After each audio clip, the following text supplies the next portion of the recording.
मंगलमूर्ति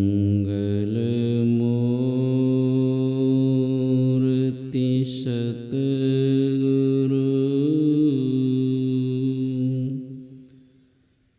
मिलवे सर्वाधार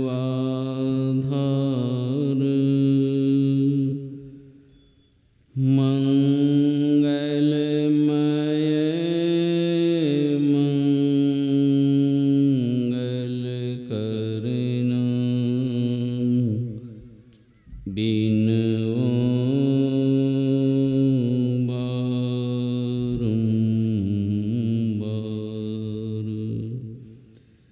विनओ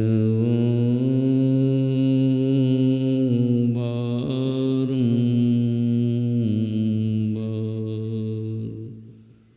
बोलिए श्री सद्गुरु महाराज की जय। अपने निवास में विराजमान ब्रह्मलीन संत साहिब स्वामी जी महाराज के विशेष कृपा पात्र महर्षि चतुरान जी महाराज के पावन चरणों में कोटि कोटि नमन।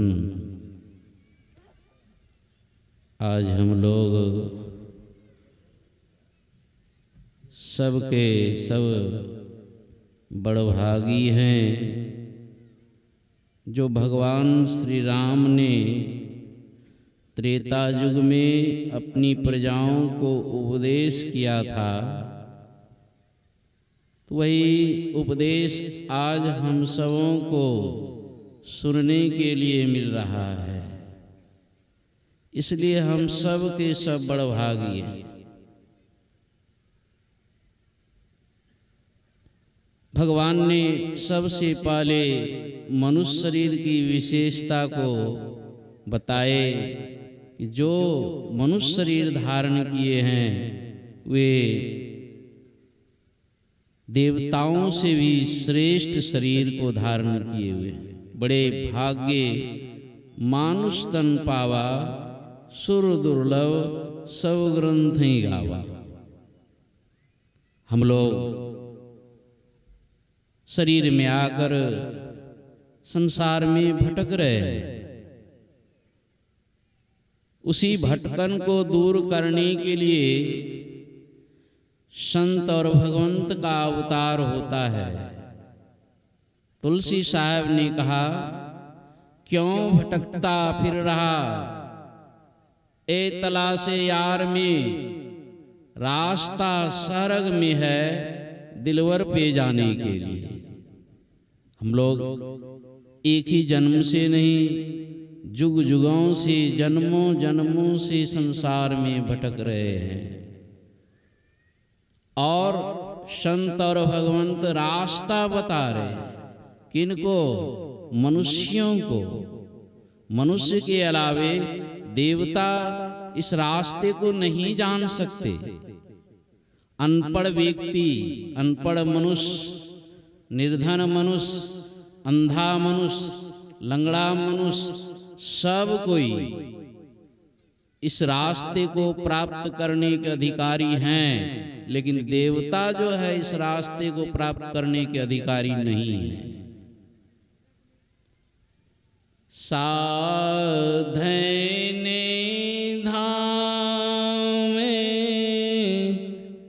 मोक्ष करे द्वारा, पाइना जे परलोक संवार। इसलिए परलोक जाने के पहले, मरने के पहले कहते हैं इस तरह की साधना सभी मनुष्यों को कर लेनी चाहिए, जिससे कि शरीर के अंदर में जो मुक्ति का द्वार है उसका पता आपको मिल जाए। द्वार तो बहुत है, लेकिन एक मुक्ति का द्वार भी है, ऐसा भगवान राम ने कहा। आपके शरीर में वह द्वार है।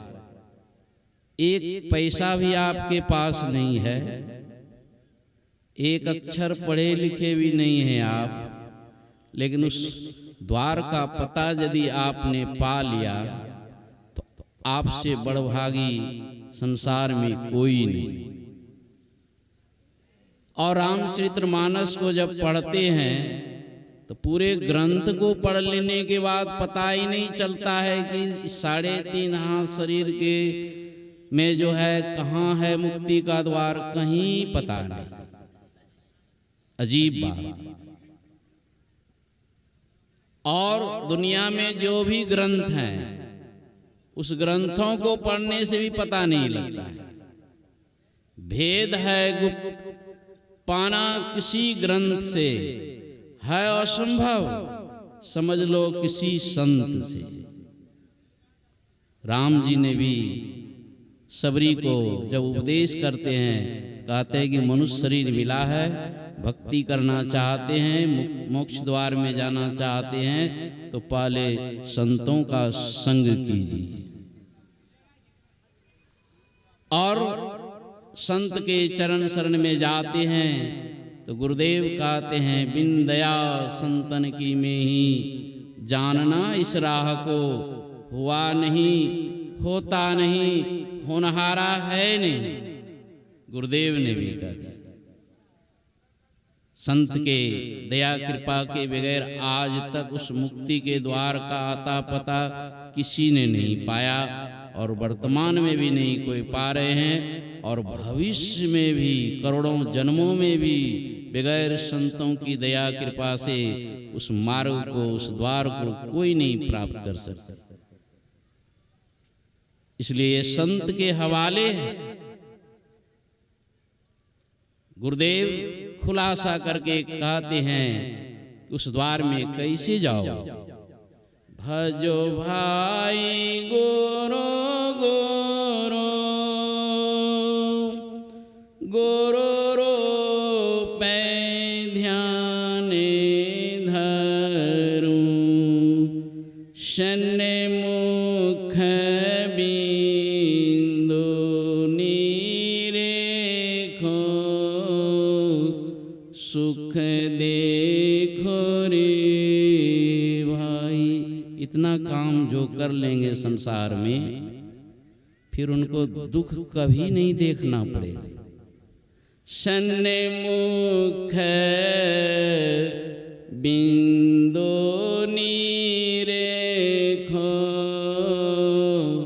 सुख देखो रे भाई। इधर संसार में तो सुख है ही नहीं, कितना भी कोई प्रयास कर ले सुख देखने का। गुरुदेव कहते हैं, तन सुख मन सुख इंद्रिय सुख सब दुख है रूप। संसार में जो भी सुख है वह सुख नहीं है, वह दुख का रूप है। एक ही सुख का स्थान है जो भजन भेद में, दीक्षा में हम सबों को प्राप्त हुआ है। सन्मुख बिंदु निरेखो, सुख देखो रे भाई। सामने गुरु इंगित स्थान पर दोनों दृष्टि की धारों को जो टिका लेते हैं तो सुख देखते हैं, और वह सुख ऐसा सुख है जो सुख की स्वर्ग में नहीं, जो सुख की और ऊंचे से ऊंचे लोग किसी लोकांतर में नहीं है। जब गुरुदेव साधना काल में प्रथम दर्शन पाया तो बड़ी खुशी में जो है बाबा साहब को उत्तर लिखते हैं पत्र में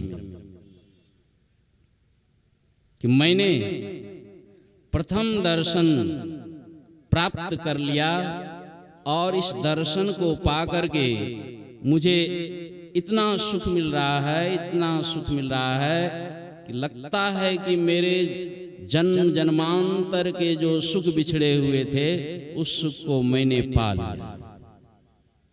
और यही असली सुख है। अंदर में परम प्रभु परमात्मा के आवाज को सुनते हैं, प्रभु से संबंध जुड़ जाता है।